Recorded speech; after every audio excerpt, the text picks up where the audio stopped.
Good evening and welcome to Mechanics of the Fourth Wall. Joining myself and Antonio Subrat tonight is Martin Leetsky, otherwise known as Flat Earth British. How are you doing, Martin? I'm doing super good. Thanks for having me along, Nathan. It's a real pleasure. Absolute pleasure, absolute pleasure. And of course, Antonio, how are you doing? I'm doing great, thank you. Tonight's discussion is going to be, of course, about maps. Now, we had a bit of a pre-show discussion for how to pronounce the Japanese map, because just calling it the Japanese map is possibly a little bit racist. So maybe, Martin, you can start us off with the correct pronunciation of the map we're going to discuss first and foremost. Well, here I go. Kobayashi. Dr. Kobayashi's map. Okay, so that's Kobayshi. So that's Kobayashi, Dr. Kobayashi's map. I think that's fairer than the Jap map, which I was never comfortable with. For sure. So Kobayashi, is that right? Am I saying it correctly? I would say Kobayashi. Kobayashi. Now, first and foremost, I'm of the opinion that there's no truth to be found in any of these maps. They're designed and created by the elites, and red herring is probably the most accurate way of describing them. Would you agree in this instance that this has been found or placed? I would, in the context that it seems obvious that they would put it in plain sight using the USGS and the United Nations straight in our face. No, that's me coming through. Sorry, I'm very apologetic. I didn't know my volume was on. No, you're all good. You're all good. Everything's hunky-dory. I mean, we say it's been hidden in plain sight straight off the bat for us to find, but it's only coincidence, or again, before the show you said you don't believe in coincidence, but it's obviously pointing towards the infinite plane model of our world, and is there any truth in it? I have a feeling, I have a sneaky suspicion. Look, I dug this out of the Library of Congress. When I clicked maps, right, there must have been thousands and thousands of maps. When I set eyes on it, I thought, oh my God. Now, I don't believe in coincidences. This happened a fortnight ago, 2 weeks ago. And it just so happens that somebody else contacted me and said, have you seen this? I found you in the Library of Congress. Well, wow, because there's tens of thousands of maps on there. Okay, I think to myself, this has been presented. They want us to run with this 1,000-year-old map, you know, in a Hawaiian Gazette in 1907. But at the time, the government did oppose this. There is evidence to show that at the time they did try and close Dr. Kobayashi down. So I started to dig into it, and a friend of mine who helps me with my research by the name of Marshall, Tinfoil Hatter. This is the map here itself, yes. So basically we dug between us and another guy, you'll all know, he's probably in chat now, Rick Woods. Good Rick Woods. But he's discovered some more stuff I'll tell you about soon. Now, it was discovered in this Hawaiian Gazette, and it's presented, it's a 1,000-year-old map that they say. Okay, now, when we dug, we Googled Mapper Mondays. Surprisingly, Nathan, what's the chances? You know, considering where we've been recently. Mapper Monday produced in 1450 by a Frau Maru. Now, I'm aware of Frau Maru, spelled F-R-A-M-A-U-R-O, Frau Maru. Now, he's proposed a map which is pretty much identical to this Kobayashi map. Now, the authenticity of the Japanese map is my question. They obviously presented it to us, and you know, the idea of all them land masses outside of the extended ice wall is a very romantic notion, and I really like it. As soon as I saw it, I thought, oh wow, could it be? Now, connections. There are many connections. Now, the map came his way from his brother. Now, his brother went to Tibet for years because he was suffering with a respiratory illness, possibly TB. And he met some monks. He went through a process of spiritual enlightenment. And he was presented with this map.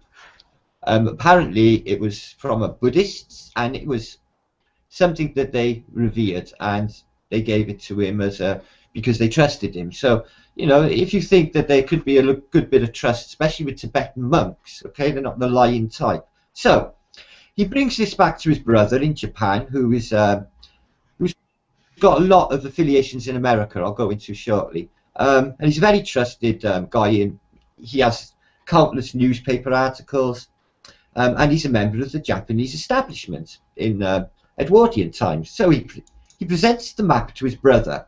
His brother presents it to the Gazette, the Hawaiian Gazette, where after this process they basically close him down. They don't want no more of this information, and they say that the information is very suspect. Okay. Who's they, Martin? The Japanese government. Okay. Plus, he came to Britain. Sorry, to the US. If you look into Ancestry.com, you can find references to him in the United States in 1959, and there's also some American news articles. He was very well respected in America, and in Japan, apparently, he ran a spiritual learning school, learning Tao and Zen Buddhism. So he was a very well-respected spiritual leader, as well as, you know, I'm not saying a political leader, but you know, a man of nobility and a voice. So it strikes me a man of spiritual learning would not lie. So I kind of feel like there might be something in this Japanese map. I really do. Although the azimuth in the middle shows no hyperboreum, and I am a purveyor of the hyperboreum. People don't know what the hyperboreum is. There is a theory or ideas out there that there are land masses in the Arctic Ocean, the North Arctic Ocean.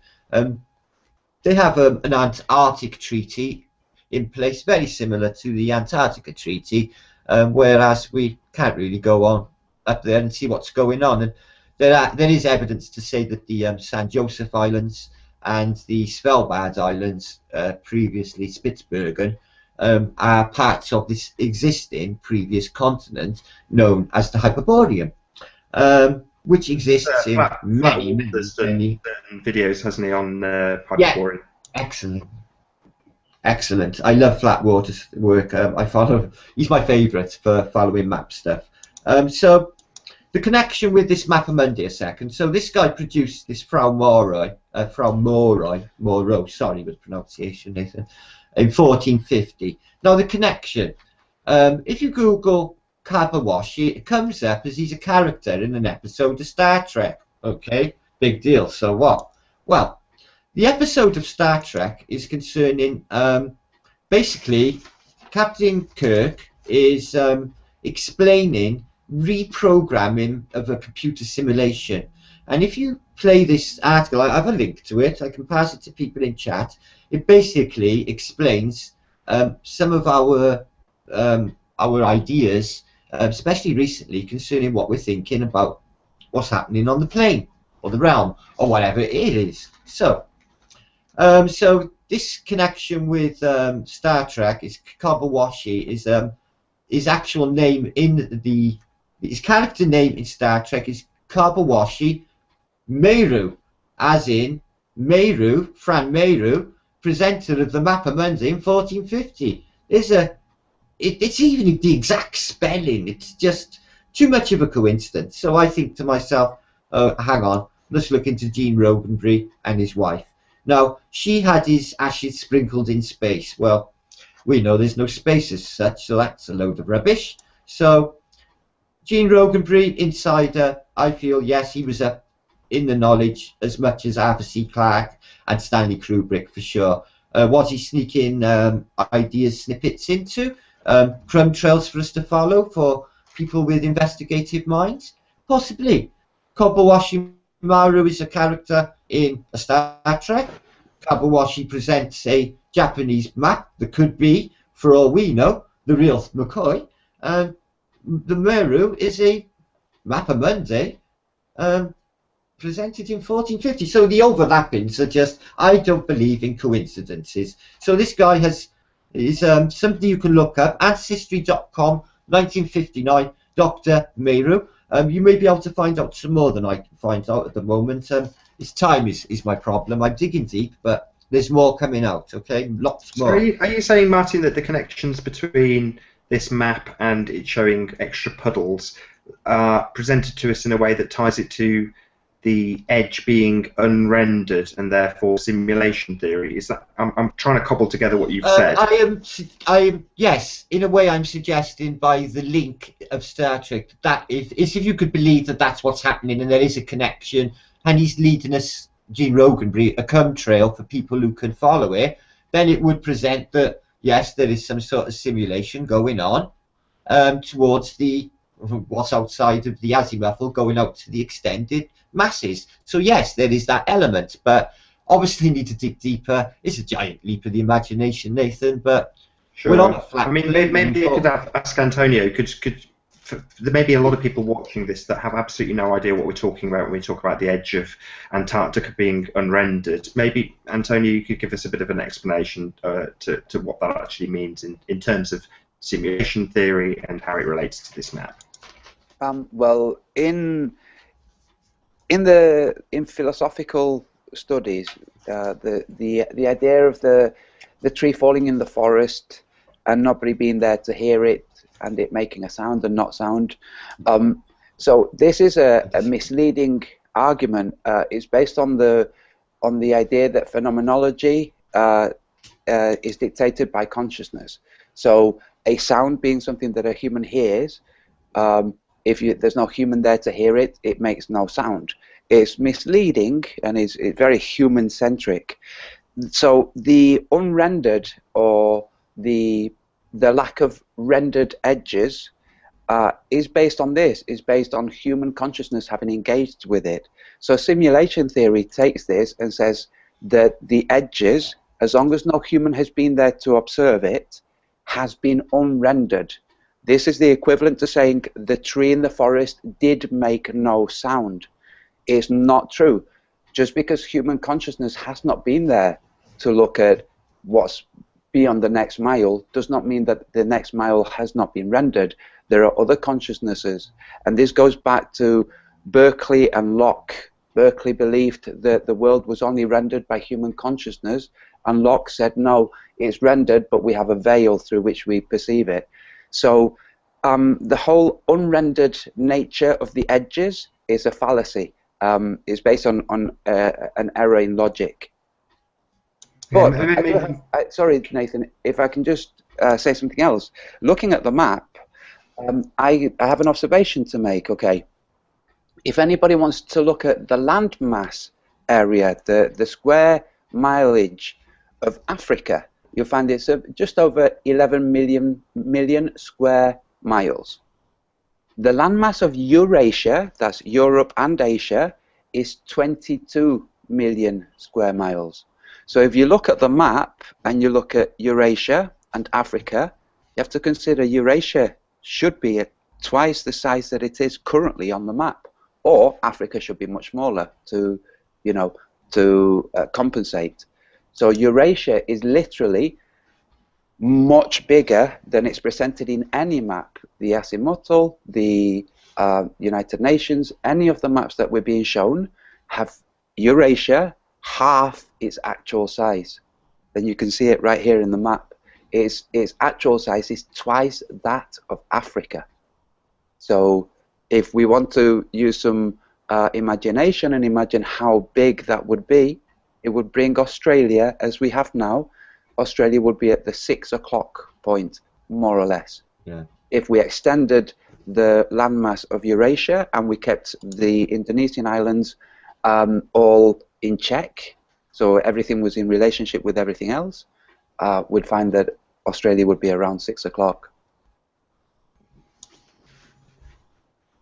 What were your impressions then, Martin? Maybe you can talk us through a little bit. Well, with the re-rendering, I've always gone on the idea. I'm a big follower of the philosopher Alan Watts, and the way he puts it is the tree that falls in the forest will be heard because it's got to be there for God to hear. So with the re-rendering, like when you're in a computer game like Command and Conquer, and the land that hasn't been made yet, and as it seen, you know, the land is made, and, you know, going on that sort of analogy. I don't believe that the re-rendering is something that works consciousness-wise. I think that it's already there for, you know, the wave function is there, and it will collapse for us to physically see. But what I'm trying to say is consciousness is there outside of it. We don't have to be physically there for it to be. Are you with me? Yes. Yeah. So when we go there and we set eyes on it, and then it, you know, it becomes, you know, the wave function collapses for us to physically see it. There is an element of truth in that with the re-rendering, but to what extent, I couldn't possibly say. 6 o'clock, by the way, with Australia, I might be inclined to agree with you there, Ant. I think, looking at it there. I'm just thinking in terms of the landmass of Europe and Asia together. Asia is well undersized. You know, Africa 1/14 the size of Greenland. Now, I believe they always overproject Greenland to basically chuck out the whole northern hemisphere for whatever they're doing in the north. But it also chucks out the whole thing. Now, on this, Asia is vastly undersized, I believe, and it's just that distance of the Pacific between the South American tip and the, you know, the end of, say, the Asian continent, where, say, Vladivostok is. It's such a vast, you know, expanse of water. You know, we're not there to basically, you know, look at it or measure it. You know, we're only taking their word for it. And, you know, with the you know, the international date line smack way through it, and it's actually not a straight line, is it? You know, it goes, veers like this and comes back on itself like that. So no explicable reason I can find out. I've looked into it. The only reason I can think of is to distort things. That's the only reason I can think of. And that this, if you look at the size of Greenland, it being so big, if they have cropped Eurasia and they've basically made it smaller, they have to compensate somewhere else. So how do you compensate? You make something else around that region bigger. So we have a big Greenland. I don't think it's by mistake or error. I think it's, you know, a methodical thing. What about the positioning of Australia? You guys were debating this hotly before the show started. Maybe you can continue that debate live. What was that, sorry? You were debating about the positioning of Australia, and both you and Martin had differing opinions. Well, it's just, we don't really, because none of us can go to, you know, fly above the North Pole and look at the distribution of the continents. Any distance or any location of any of the continents are going to be based on what's handed to us. So, like Martin is saying, you know, it looks like this has been maybe just put there for us to find and run with, and we will be running with it erroneously. I forget who was it that said something, I'm going to paraphrase, something along the lines of confusing the map for the territory. It's the real world is one thing, and a map representation of it is another, and there's no way of really checking the map representation. In fact, I have this discussion over and over with my colleagues when I point out to them that all of the globes are distorted. And when I point out to them the size of Eurasia, Europe and Asia, and how big it is, and show them any globe, apart from Google Earth. Google Earth does a rendering trick as you scroll. So any physical globe, you look at it, you see that Eurasia is half its actual size. And it has to be, otherwise it wouldn't fit on a globe. It would have to be some kind of strange cone. And it just doesn't work. So all maps are just reports from other people, and those reports are based on what those people, or those paying for it, want us to accept. Yeah, I could add a bit on that. Basically, with Australia, I have many questions. Now, there's obviously a lot of action in Australia, or Southern Australia at the moment. For some inexplicable reason, they've sort of cut off half of Tasmania for some, I don't know, military operation or whatever. Apparently, world leaders are moving down to that area as well, and there's a lot of action. Now, obviously, Tasmania is probably one of the closest land masses to the supposed Antarctica continent. I feel there is something happening down there, and there is something afoot. Now, Australia, now we're getting savvy with the maps. We've got so many people. How many photographers are in the flat earthers?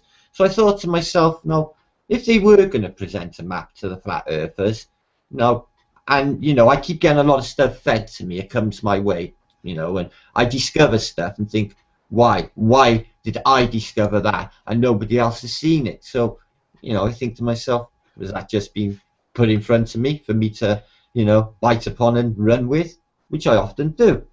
Now, out of all the flat earthers, if they were going to present anything, you know, how many are into maps? Who would they present it to? Mappy Martin, I thought. So, you know where I'm coming from. You know, it's something that I would have run with. So, and I have. And this is 2 weeks now, and I've dug so much concerning this one map. There could be complete BS, all we know. But it is intriguing. It may be nothing. It may be something. It could be as simple as a stepping stone to a correct map, not being produced for us to see, but being produced by us. Like, for instance, Dr. Zach is still doing the sun measurements. Yeah. So we've got, like I pointed out, and this is not just, you know, me being a genius. It was just me checking the landmass sizes of the continents. So we've got this map. We can look at this map and expand Eurasia. I mean, it just takes somebody that can draw. Martin, you can draw. I can draw. There's lots of people out there that can draw. We can draw out Eurasia twice the size and look at how everything lays out and find. We can develop the actual map of the Earth. We don't have to wait for somebody else to develop it and give it to us. All we have to do is develop it and then make sure it works with the sun and midday, because that's something that's happening all the time, and it's something that we can use to check. But we have to find the pitfalls in SunCalc, which has got a little trap there of about an hour and 47 minutes wrong, like a distortion of an hour and 45. You've got that naturally. I was trying to bring you to this subject, but I was muted. So, yeah, I know you're saying, Martin, that you can stumble across these things, and it's the type of people that will stumble across them, Mappy Martin. But with you, Antonio, I know you spent a lot of time looking at SunCalc and having these debates with your co-workers. But this is something I want to go over again. The discrepancies that you found with the time zones fascinate me in SunCalc. Can you tell us about that before you carry on with that vein? Well, if you want to display, I don't know if you can pull up timeanddate.com, and we can show everybody. So on timeanddate.com, you have this standard map of the Earth, and you have the time zones. But when you take the time to look at the time zones, you see there's something that's a bit odd and a bit strange about how they're displaying the time zones. And this is to do with how many hours they have, which is 25. Now, we have to bear in mind, UTC is not working out hours, is working out a standard for representing hours. So they can say, oh, well, that extra hour, 25 hours, that extra hour is to compensate for the back and forth that happens around the world as a change to daylight saving and back. So if you count the actual portions that are there, a propaganda destroyer some time ago did a video showing the distance between two relatively close islands and how many hours it took to fly from one to the other. Now, if we look at the map, when you pull it up, Nathan, we'll see where these islands are and the huge discrepancies, and this is on UTC, time and date. So we have to understand that if the map has been distorted and the academia has been distorted and history has been distorted, for us to think that current tools like timeanddate.com have not been distorted, I think is a bit naive. So we have to look with a skeptical eye and say, does this represent the real world? Does it represent reality, or does it not? And question it with a genuinely skeptical eye, which is basically questioning. So when we look at this, we'll find that there's actually 27 different breaks in time. And we live on a world that has 24. Do you want to tell me where to go, Antonio? And I'll just share the screen so you can tell me where I'm looking. So if you go to time zones, and you go to time zone map, fourth one down, Here we go. Now, if you want to do the counting, Nathan, I'll let you do the counting. Well, I'll start from here, right? No, from the orange. Just next to it, to the left of it. From the tiny little sliver of orange. Yeah. Okay, so you count. No, you count. Okay, I'll so smoke. 1, 2, 3, 4, 5, 6, 7, 8, 9, 10, 11, 12, 13, 14, 15, 16, 17, 18,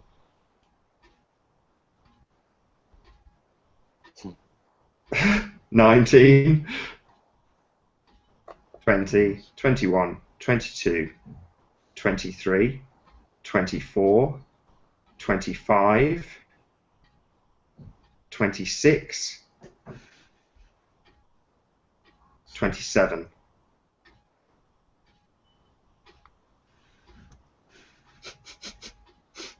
Let that sink in. I know. So when I found this, I thought, oh my God, so no wonder they distort time. We had a conversation recently with somebody who moved from Hawaii to New Zealand, and she said the actual time difference is 1 hour, but a completely different day. And you think, this is just distortion. What we have happening with time is a distortion. We have an experience of time, and then we have a mathematical explanation of time through UTC. That's where the distortion is. So what the real time is whatever we're all experiencing. It's daylight in the UK, it would be nighttime somewhere else. But if we want to measure distance, then the best thing to do is forget time, you know, and compensating and adjusting for time. Instead, look at the location of the sun in different areas at noon, and then count how many hours there are between one point and another. For the sun to be noon, for instance, for the sun to be noon in Australia, and then for the sun to be noon in Cape Town, and then sun to be noon in Argentina. So, and counting up the hours. This is how we can see the actual distance between Australia, Cape Town, Chile, back to Australia. This is how we can figure out the actual distance, because we're not going to figure it out by maths and using theories and structures that have been given to us, which are distorted, like time and date. So how does this relate to the actual positioning of Australia, which is what we started this with just before we went out live? Well, when I checked for the location of Australia, this happened from a conversation I had with somebody called Zizis, who's the guy when I crashed a globalist hangout, the guy who's saying, oh, he's cherry picking, and yeah, that guy. So he told me that on the 2nd of October, on your birthday, Martin, yeah, man. When we saw in the UK the moon going west-northwest at 10:30 UTC, it was 10:30 in Australia, and they could see it too. So I realized when he said this, I checked, and I thought, okay, for Australia to be seeing at this time, then we have to compensate for the 10:30 UTC, because the actual time in the UK was 11:30. So there's this distortion between what is real and what's superimposed, as in the time that each nation says that nation is under, the daylight saving time, which is we all know that's a distortion. We experience it every year twice. So if you understand that this is a distortion that's put there not for some practical purpose of having society run smoothly, but for having society run in a distorted fashion, which is how we run. We know societies around the world are running a distorted fashion, not just with the maps, with education, with academia, with enterprise, with business, with finance, with war. Everything is distorted. So this is just one of the ways you can look at the distortion and by looking at it, compensate, or at least figure out a way to compensate for it. But going back to what you said, Martin, about the map coming your way, it could be coerced into coming your way, or it could be, like we've said before so many times, the collective unconscious will find the most amenable way of manifesting itself. So which of the flat earthers would be most convenient for the collective unconscious to prompt action? It would be you, because you're the map guy. So you come across this map, and then you have it confirmed by other people who are also looking at maps, also coming to the same map, which is what happens with collective unconscious. It will pop thoughts into people's minds, or will glimpse into the collective unconscious, however you want to look at it. I've noticed. That's what I think happened, you know? But back to the position of Australia. Yeah. Really. So It's me, significant. Yeah. okay, so if you look at timandate.com and you look at noon, it's in the UK and Australia, so you're tracing noon around the globe. You see how many hours there actually are, because we're looking at a globe. This is the thing. What we're having displayed is a globe. So you look at how many hours there are, you put your flat earth thinking on, and you look at how many hours difference there really are in the world.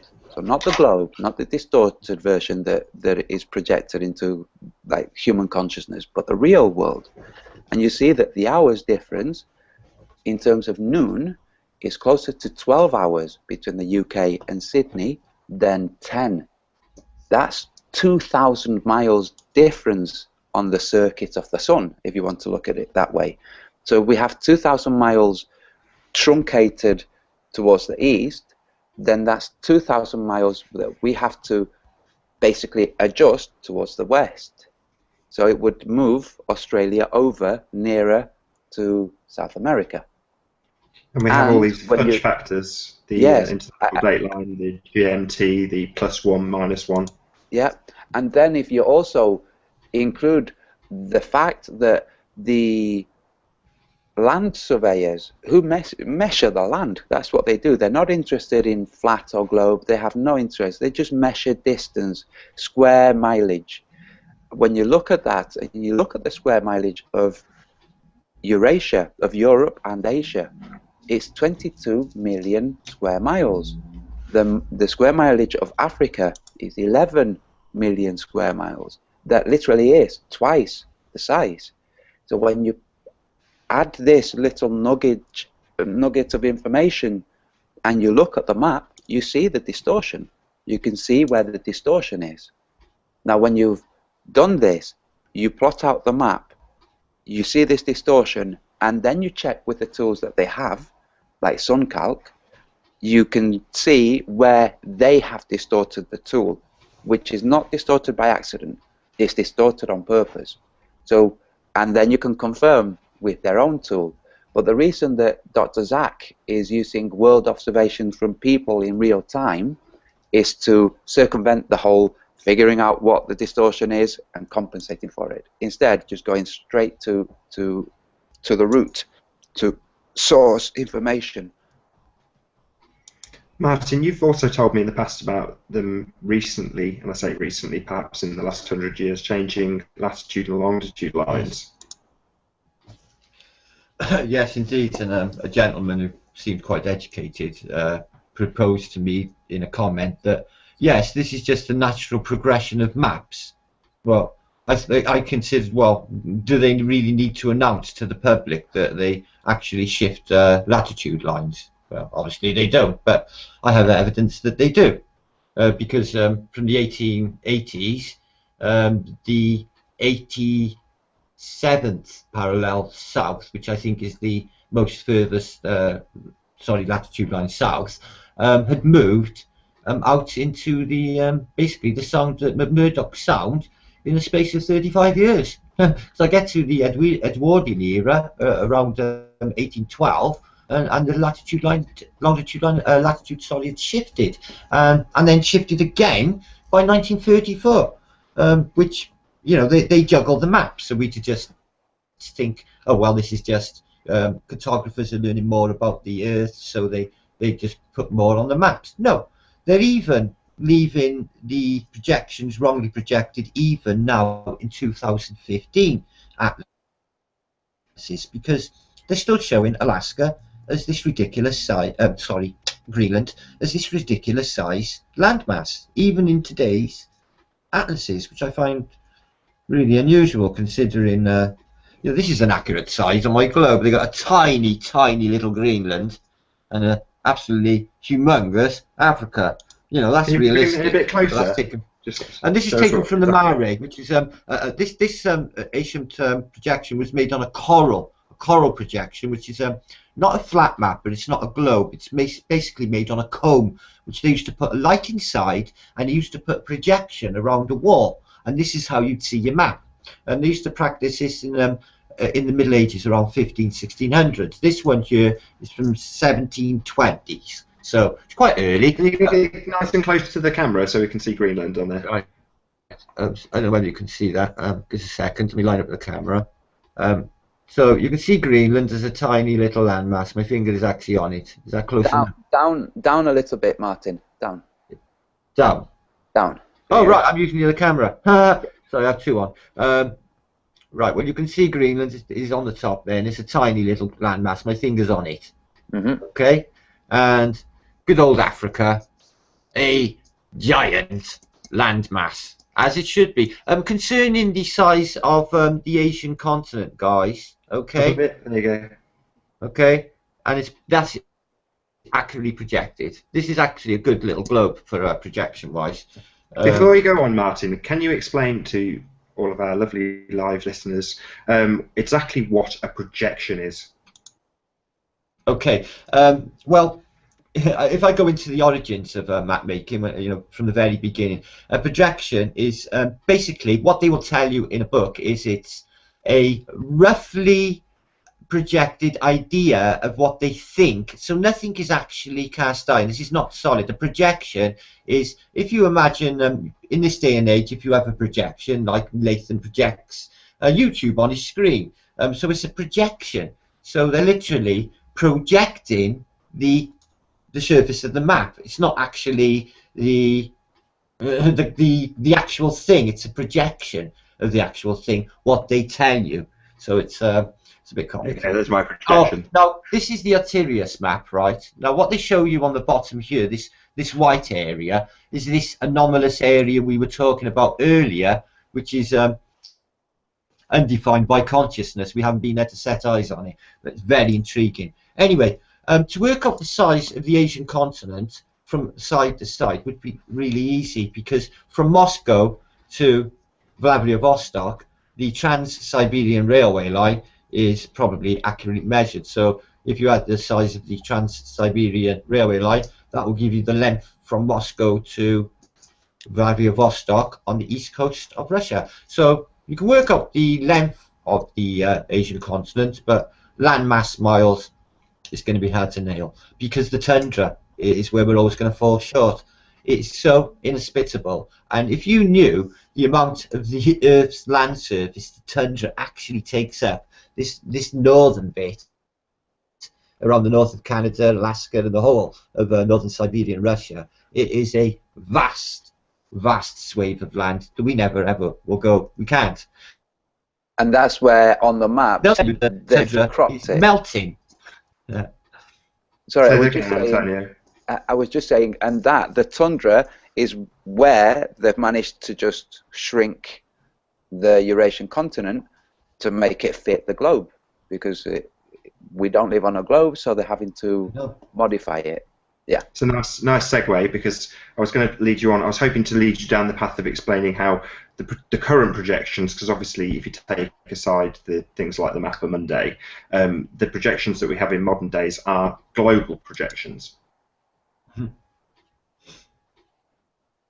I'm trying to lead you on so that you explain that to the viewers, Martin, if you know what I mean. I wish I could show you how in this day and age, even though they would they say satellites, but it's from higher planes, they will show you how they map the Earth's surface, and it's done in literally oval-shaped segments like this, overlapping, and they literally sort of meld them together to make what we would recognise as a map. Now, something very intriguing came my way this week, guys. Very intriguing, and it was a cover for a sci-fi movie from the 1950s.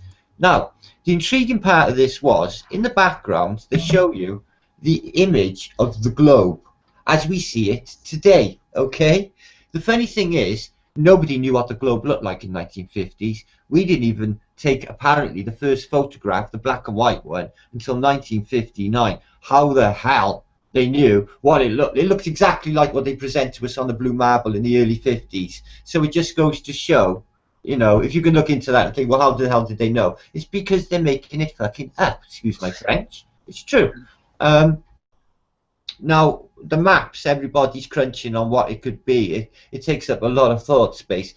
If you look into the origins of maps, the argument's ongoing whether or not before the Copernican era, were they actually thinking the world was flat? I've had this debate for a long, long time. Okay? Yeah, indeed. They knew it was flat. They went with their eyes. They went with their senses, which is what we're basically doing. You had this debate live, didn't you, Martin, with a guy at the Mapper Monday exhibit? Maybe you can tell us a little bit about that and how that little discussion went. Yeah, I felt he'd been sent to us by the man at the till, but he turned up. Conspiratorial. He sort of stood with his back to this really crummy sheet of A4 paper that is concerning Tim Peake and the ISS, next to the, you know, one of the most ancient maps and a beautiful artwork next to it, which was such an insult. And he's standing with his back to it to sort of hide it from us, I feel, or maybe to draw our attention to it. And he debates with me. I'm telling him, oh no, before this, when this map was made in 1490, before then the whole Earth knew that it was flat. Oh no, this was based on a globe, he said. No, actually, we knew it was flat before the Copernican revolution. So I briefly went into Nicholas Copernicus. I couldn't go into long, but by the end of the debate, which was off camera, he was, yeah, okay, it is on a flat plane. And I also had an educated woman who said she was a science teacher, a history teacher. She wouldn't tell me the school, but she said it was very famous. And she said, yes, it is a flat projection. So voila, arguments. Oh, was that actually? I didn't see that happen. So that was actually at the that was at Hereford Cathedral. Yes. You spoke to that teacher. Yes. So I said, is it there? Is it a globe? Was it on a globe or is it flat? He said, no, it is flat. I said, yeah.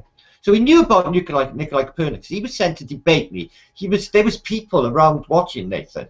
You know, there was at least maybe half a dozen people who I feel, because you were advertising for at least a month beforehand, that the flat earthers are about to come and visit the cathedral, and that was the first time. They knew we were there because of you. I mean, towards the end of the visit, this is to the people watching, Martin he was very excited, as you can imagine, and the clocks chime and the Lord's Prayer begins. It's all very tranquil, everyone's quiet, apart from Martin, who keeps getting nudged and told, and Martin, they're saying the Lord's Prayer. And this, the nun, who he's had a nice little love-in with, he's had a hug and a kiss from this nun. She's been very nice to Martin, despite us climbing on benches and causing basically a lot of disruption. While she's reading the Lord's Prayer, and she's mic'd, all you can hear is Martin.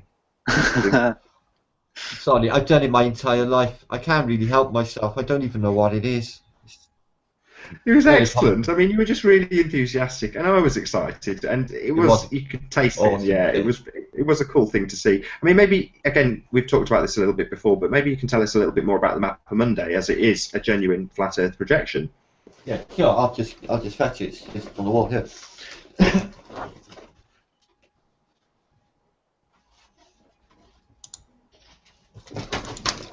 Now,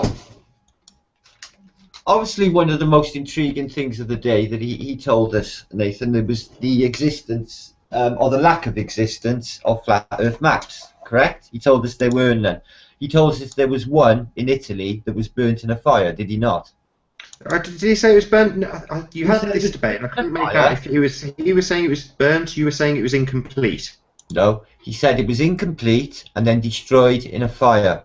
looking So back on the video. that was both from him then. It was an incomplete, then burnt map, so it therefore didn't exist. So it doesn't exist. This is the only one on Earth. I go home, I Google, and there's a collection. You've got the Fisher collection of Map and Mondays. You have the, oh God, this Frau, this guy I look into, Mary Frau, who has a connection with the Japanese map. Uncannily, but yes. So here it is, the Map of Monday. They'll tell you. Now, I've literally got a history book, a book on cartography up there from 1880, and on page 1 is a picture of this. So even in the 1880s, this would be in page 1. This is a really, really, really. Can you get it nice and close and nice and stable, just for one shot, so people can maybe pause it on the video? Bit closer, guys. Yeah, that's good. That's good. It's got a lot of attention because basically it's based roughly on the Book of Ezekiel. Now, Robin Poe contacted me wanting to know about the exact geographical location of Book of Enoch. Sorry, the Land of Enoch, which is actually a geographical location, which I find fascinating. Which she wanted to verify whether it was actually near India. And I said, yeah, indeed, it's actually situated in the Ganges itself. So, Land of Enoch, for people who study the Bible, which, to be honest, guys, I was never really... Get it nice and close to Martin. Get it really close to the lens. And, tilt it a bit closer, as close as you can. I know it's quite big. No, we can't quite see it. You'll have to tilt it down a little bit. Ooh, not quite. There you go. Okay, so what you will see there is the geographical location of the Land of Enoch, which, according to people in 1490, existed. So, you know, they, like you said, they took this from town to town in a box, and they would give this to people in Britain. I suppose maybe they took a copy, Nathan. And maybe in every schoolhouse, they had schoolhouses. Cambridge and Oxford University were up and running in 1490. They're the oldest universities on earth. So it occurred to me, like you said, this is what's presented, this is what they run with. We're doing exactly the same now. They're presenting us with a globe, we're running with it.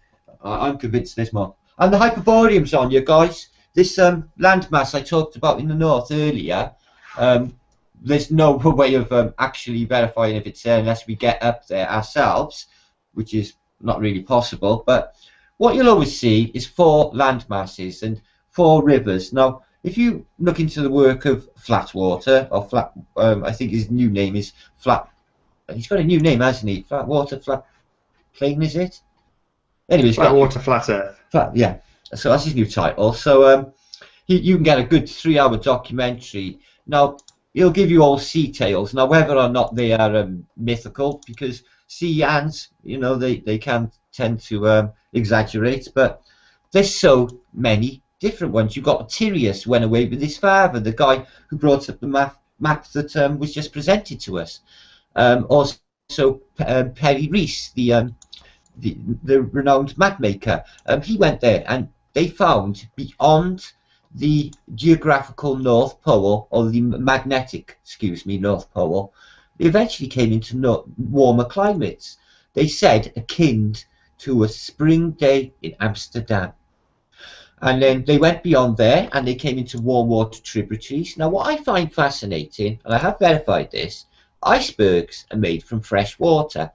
Now, things so large, and they're floating down from the North Pole, where do they come from? What is their origin? And also, you'll find this in Antarctica. The Antarctica icebergs are also made of fresh water, which leads me to think personally that there are freshwater tributaries, which are, as they exit the warmer areas, coming into the more frozen areas, freezing up and becoming icebergs and coming further south. If you look into the later explorations in the late 1800s, there was a Danish explorer that went there to basically trace these stories. His main concern was the origins of these freshwater icebergs. They'll give you no explanation. They'll just say, oh, it's carving. If you don't know what carving is, guys, it's when a large segment of of a glacier breaks away and falls into the sea. No, it's too big. Am I still here, fellas? Yeah, Yes. I'm just presenting the map of Monday just so that it's on this hangout for anybody who looks I'm back not on sure it. if I just I crashed, but if I did, I'll be back in a No, shot. no, I'm not no. sure. You were fine. You were fine. It all came out. You were saying that the glaciers are just too big. The icebergs are just too Well, big. calving doesn't. It doesn't wash with me. Look at the size of calves. They're that.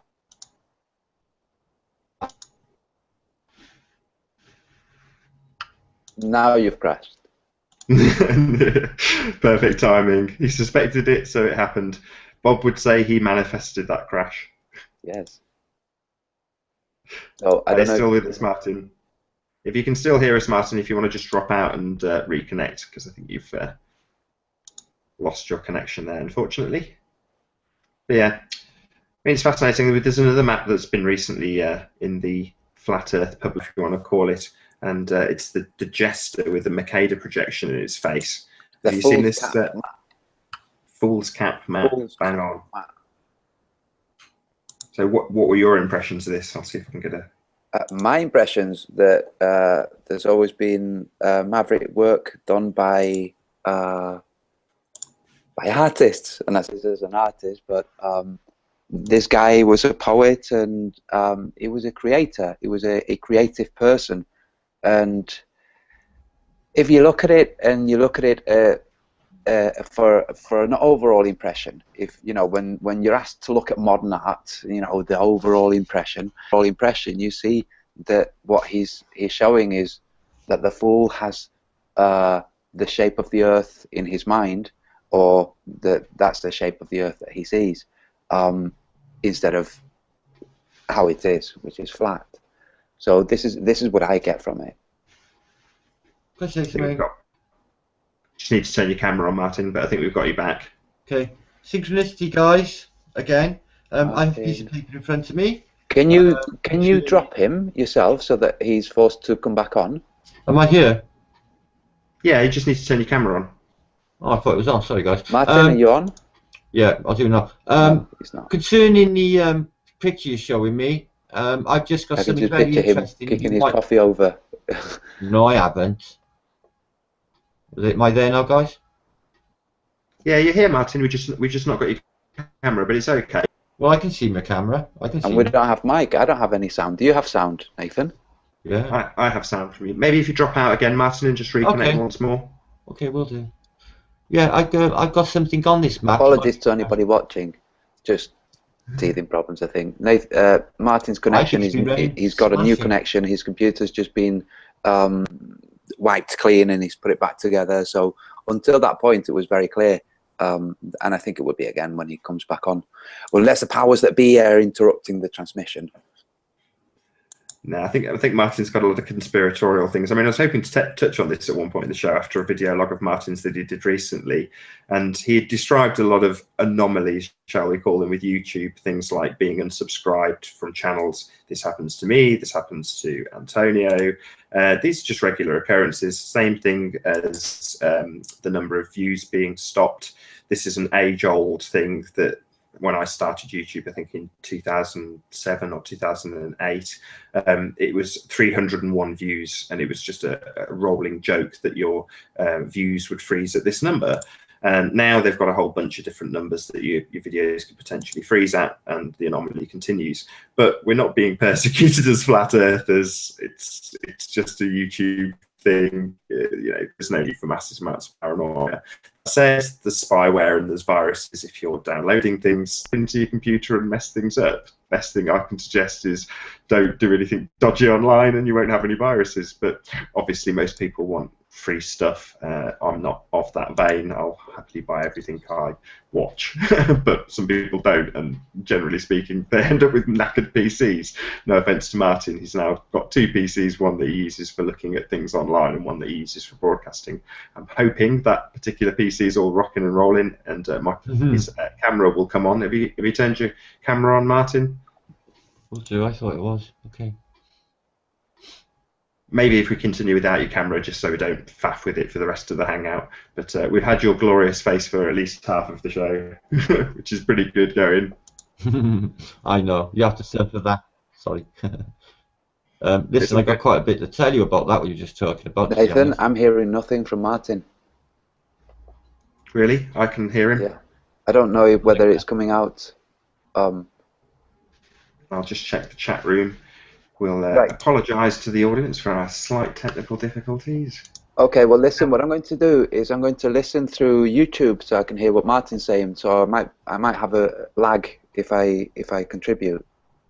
Okay. Okay.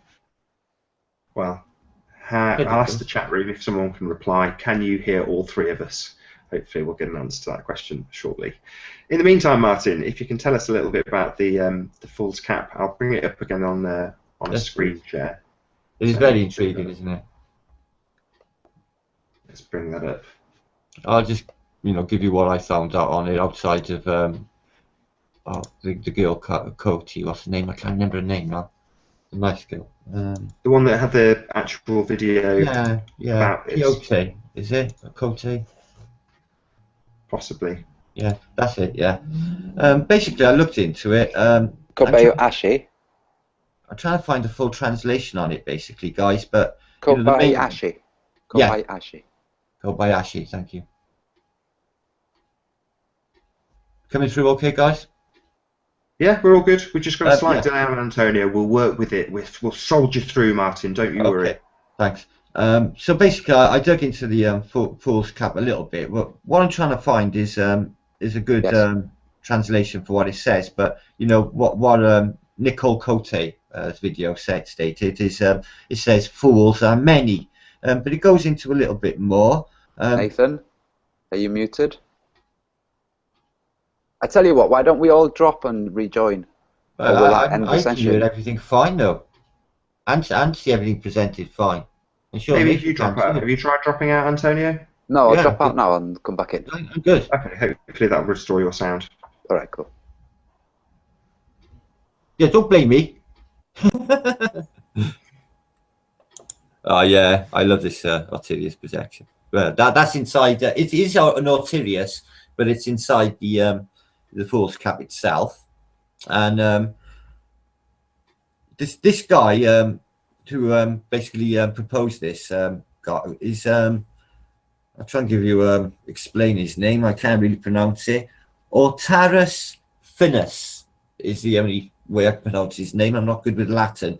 All I can find out about him is he was imprisoned for promoting basically flat Earth outside of the Copernican model, which was presented at the same time. So I suppose that was, the Inquisition. The translation has to do with chaos theory, as far as I can make out, which promotes chaos, bringing on through chaos brings on peace, if that makes any sense. He was born in 1498 and died in 1555. So it's quite an intriguing guy. There's quite a bit to find out about him if you want to look into Wiki. Now, you can find a translation. You've got to dig yourself, guys, because I'm a busy man. Look on Blink Think. That's Blink Think. And it will give you a translation of what it will say on the Fool's Cap, okay? But all I can make on about it is it says fools are many, and it's basically what they're trying to say is this is the real map and the whole world is blinkered, and that's what I get from it. But we've got that with a few maps, haven't we? Nicole Cote. Yeah, fine work. Did you see Nicole Cote's explanation of the Fool's Cap? Yeah, I seen that a couple of weeks back, wasn't it? Yeah, it's really cool. It's cool. Really good because she explains that the fool in the days of royal court, the fool would be the only person that was allowed to speak truth to power, but they had to do it in a jesty way to get it, to not have their heads cut off. But it was an important role to let the king know what the people, what the commoners were feeling about the world, and a way of the commoners to vent by actually having things said to the king. The fool's job was a really important job. It wasn't just clowning and juggling. Right. So so this guy used the fool, the jester, as a way of expressing this. It was really good. It was really good. The Chris, basically the Jack Map video, the I gotta stop saying that. The video that was made by Chris Geo. Did you see this? Maybe 2 days ago. No, I've not seen it. Basically, it's a rundown on what he's found out about the proposed Jack map. It's a really good video. I suggest you all watch it. But at the end of the video, he shows a game of basically Monty trick, which is a 3-carded trick. Funny thing is, in the middle card, he is the Ace of Diamonds. Now, I look at it and I think, oh, there is a significance to me of the Ace of Diamonds. That's really freaking weird. Because 2 days ago, somebody passed me their dream and said, can you make anything of this dream, Martin? And then right in the middle of the dream that he basically drew me a picture of was a Ace of Diamonds. And I posted it 2 days ago as my thumbnail on my video. I was like, this Ace of Diamonds is showing up all over the place. So I don't know what actually the Ace of Diamonds means, because I know playing cards mean certain things, don't they? Mm-hmm. So that was intriguing. There's always connections. There's always overlappings. There's, I don't see the Ace of Diamonds ever, and then in 2 days it's bam there in my face, like really weird. Collective unconscious at work. Exactly that. Yes. Yeah, I think Nathan's struggling because he's the camera's stuck on him displaying. So whereas normally it would kick in to whoever it is that's speaking. Nathan, maybe if you make it automatic, rather than you clicking on the next speaker, maybe that will sort it out. Can you just nod if you can hear us, Nathan? Just nod if you can hear us. Is there anybody there? No, Comfortably you can't nod. hear us. Oh, That's okay. Right, we can talk about him now. I tell you what, sometimes he's just so freaking annoying. I tell you what, he got hairy chest. He's hairy boy. No, he can't hear. I tell you what, he looks very calm and collected. You can hear on probably on his watch page, can he? Yes, but Compatible. there's a distortion, isn't there? Are you back, Nathan? No. Okay, never mind. What do you make of the heart map then? Of the Heart map? map. You like that heart map? Which one is that? That's not basically, the Matty Leeds. Yeah, Matty Leeds. It's well, half of it shows sort of an azimuthal, but it does show the Hyperborean. But there's a sort of really weird shaped Antarctica, if you like, on the other side, and they're both in the shape of a heart. I thought it was rather nice because, the significance of heart in all of this, Yeah, yeah. We have to remember sometimes that some of the maps that are out there, they could just be a person's idea, just simply an idea that made its way through. Yes, everything you see, I keep telling people, is out of the human imagination. Even the building you sat in is out of the human imagination. Yeah. An architect thought it up. Yeah. Out of his mind. And if you're standing and you look at your city, every single building and everything you see in front of you is out of the human imagination, out of consciousness. Yeah. They just make it happen, make it be. Yeah. Everything. The work behind you, the artwork, there she is, the Jack map. Look at Nathan looking all concerned.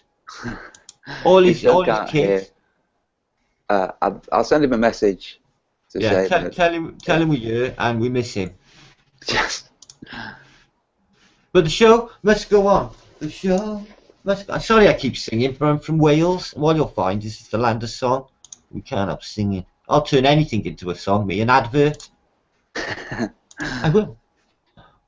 Have you ever seen that on that film with Sylvester Stallone, Demolition Man? And it's like a really crummy future where the police officers are singing the popular songs at the time, and they're adverts from the 20th century of the popular songs of the future. Yeah, yeah. Yeah. Are you back, Nathan? I can see you. No. Okay, he's just put a thumbs up to my message. All right, we can converse, boyo.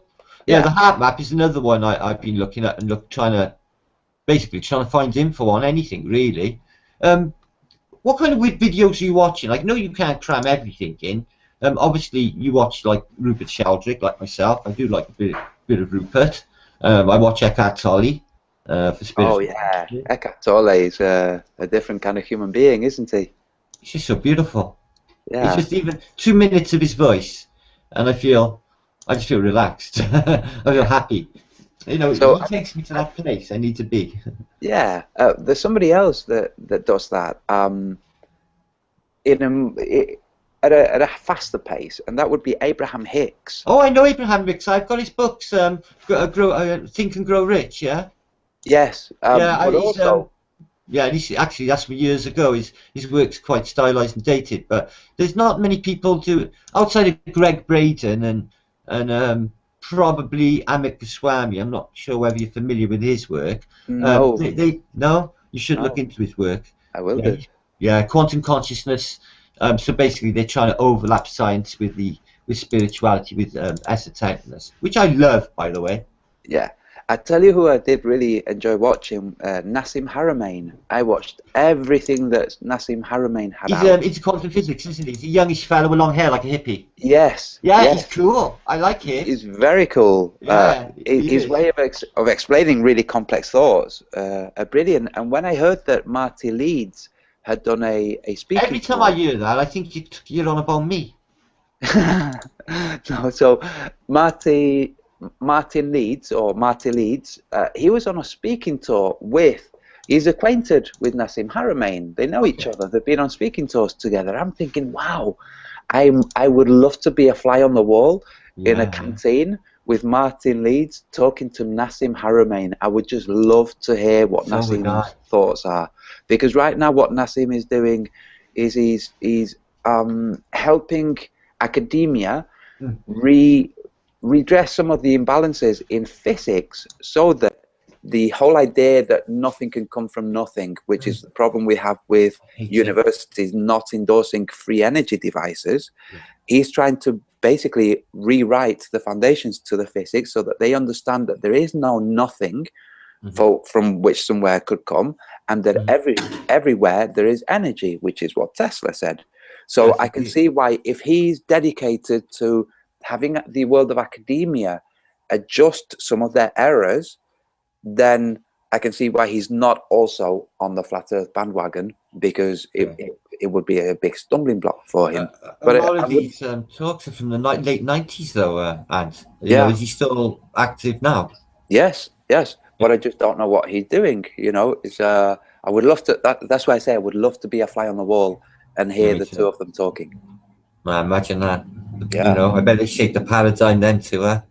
Yeah, definitely. And I think the litmus test, Marty Leeds' litmus test, I just think that is freaking brilliant. When I watched it, and he goes to the heart-shaped map, he says the shape of the Earth is a heart, and then he says, "Yeah, it's it for." If you look into the about harps, about the music, they give off a resonance that affects the human. Basically, it alters our body frequency, which is why they always predict harps in heaven. And in Wales, it's like probably our main instrument. And the music from a harp, if you just YouTube harp music and listen to it, it is so special. It's beautiful. I've listened to a lot of it. There's a Scandinavian woman who plays the harp. She's a street musician. Yeah. She's called Jasmine something. She's beautiful. Like it already. I love her name. Yeah, she plays the harp in the streets of Copenhagen and I love Amsterdam, all around, and it's beautiful. So special. Yeah, I've never been. I'd love to go there. There's a place there called Christiansen, and listen to this. Flat earthers might like this idea. Yeah? What the people did, the residents, is they all chipped in money and they bought the area. It's called Christiansen.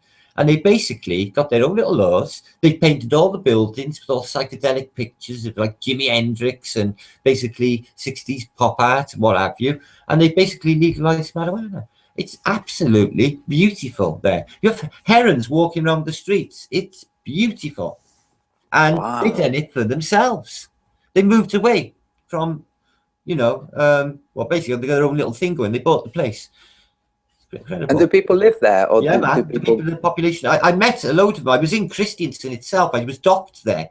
And I was like, well, this is not actually Copenhagen then, no? They said, well, we're in Copenhagen, but we're a sort of own state. And he sat and he explained what they did. And they all sort of bought the area. Wow. So they seceded from the government of Wow. I know, I didn't even think this was possible, but I was wondering why it looked different from the rest of the city, why the buildings were all painted in such a really, really cool way, and everything was like sort of hippified. It was a really cool place, really cool. I go there again. Yeah, that's got to go straight on my bucket list. Yeah, not many people know of that place, I must say. They keep it quiet. It's not no wonder. At all. They don't want people doing that in London, you know, No. buying a portion of London and Manchester and other places and saying, right, we've got our own laws now. And if you come in, but I went to Cardboard City once when I was in London living, and it was under a motorway bridge not far from Waterloo Station. I thought, I don't know, I was with my friend Paul, I thought, wouldn't it be safe? And I walked into the motorway bridge and they had fires going, and there must have been a couple of thousand people all living under a motorway bridge in cardboard boxes. And then when I heard them talking and I started to listen as I was walking through, it occurred to me that these people weren't alcoholics and bums living on the street. These were people that were intelligent, that were just dropped off the grid.